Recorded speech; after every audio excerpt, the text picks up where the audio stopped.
Menurut lo, tujuan dari tradisi ini tuh untuk apa sih? Tujuan dari tradisi ini untuk menghormati nenek moyang yang udah meninggal. Mereka percaya bahwa tradisi ini ada agar nenek moyang di sana bahagia.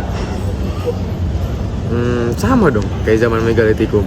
Zaman Megalitikum apaan? Kata megalitikum berasal dari bahasa Yunani.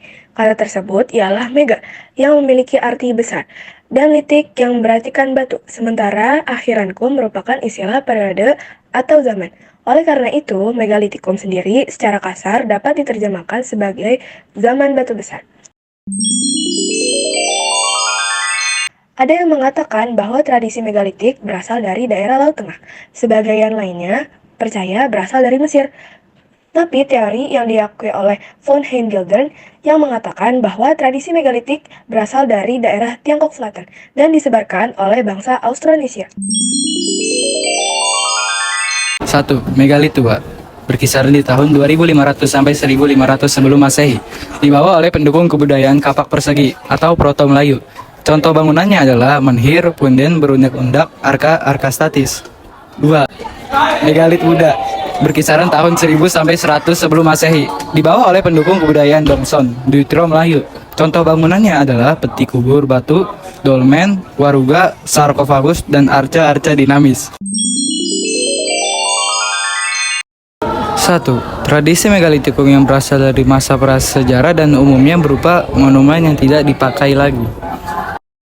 2. Tradisi megalitikum yang masih berlanjut. Tradisi ini umumnya ditemukan di daerah Nias, Toraja, Sumba, Sabu, Flores, dan Timor.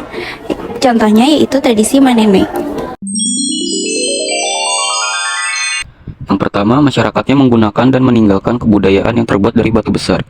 Yang kedua, berkembang dari zaman Neolitikum hingga zaman perunggu. Yang ketiga, masyarakatnya mengenal kepercayaan animisme. Yang keempat, masyarakatnya mengenal teknik bercocok tanam dan beternak. Yang kelima, masyarakatnya menetap dan tidak berpindah-pindah. Yang keenam, telah mengetahui sistem pembagian kerja dan ada pemimpin atau kepala suku dengan sistem hukum rimba. Yang terakhir, sudah memanfaatkan logam sebagai alat.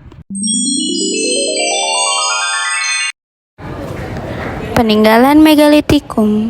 Yang pertama ada menhir. Menhir berasal dari kata man yang berarti batu dan hir yang berarti berdiri, yang diambil dari bahasa Breton, sebuah wilayah di Eropa. Menhir memiliki ukuran dengan tinggi 35 cm hingga 2,7 meter atau 270 cm.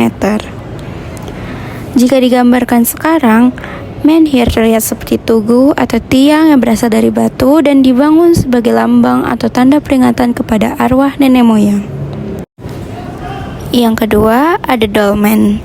Dolmen secara umum diartikan sebagai meja batu, yaitu batu besar dengan permukaan rata yang di bawahnya terdapat penopang sehingga terlihat seperti batu.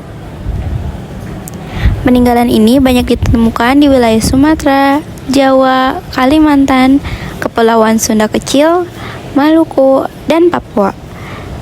Dahulu, dolmen berfungsi sebagai tempat meletakkan sesaji, tempat meletakkan roh, dan tempat duduk ketua suku agar memperoleh berkat magis. Yang ketiga, punden berundak.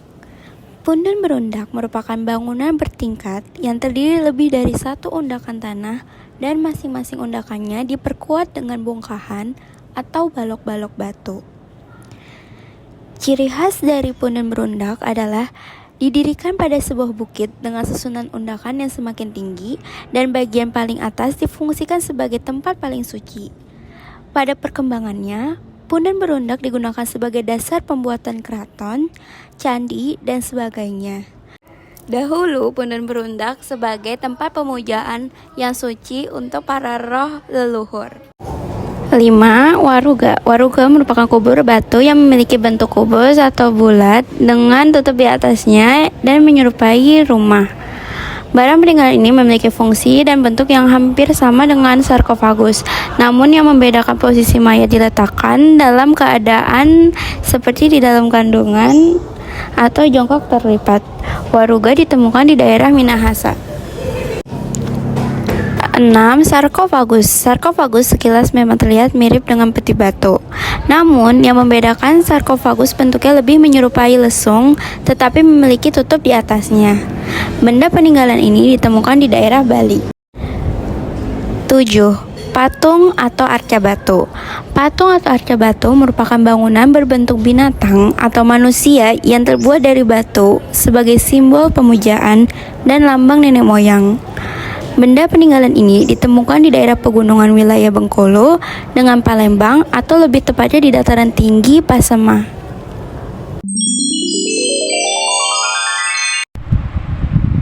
Selanjutnya, kausalitas zaman Neolitikum dengan zaman Megalitikum. Pada akhir zaman Neolitikum, masyarakat mulai mengenal dan mengembangkan kepercayaan terhadap kekuatan alam, roh leluhur, dan dewa-dewa yang berhubungan dengan pertanian dan kehidupan. Kepercayaan-kepercayaan ini menjadi dasar bagi ritual dan upacara keagamaan yang semakin berkembang pada zaman Megalitikum. Di masa Megalitikum, praktik-praktik keagamaan tersebut diwujudkan dalam pembangunan monumen batu besar yang berfungsi sebagai tempat pemujaan atau pemakaman. Perubahan dari Neolitikum ke Megalitikum. Zaman Megalitikum yaitu manusia pada masa ini mulai membuat bangunan dari batu besar. Sedangkan zaman Neolitikum di mana manusia mulai mengasah batu menjadi lebih halus. Selanjutnya, untuk keberlanjutan dari Neolitikum ke Megalitikum, pada kedua zaman manusia masih menggunakan batu sebagai bahan utama untuk membuat alat-alat, sudah hidup menetap dan tidak nomaden. Kedua zaman ini juga sudah memiliki kepercayaan.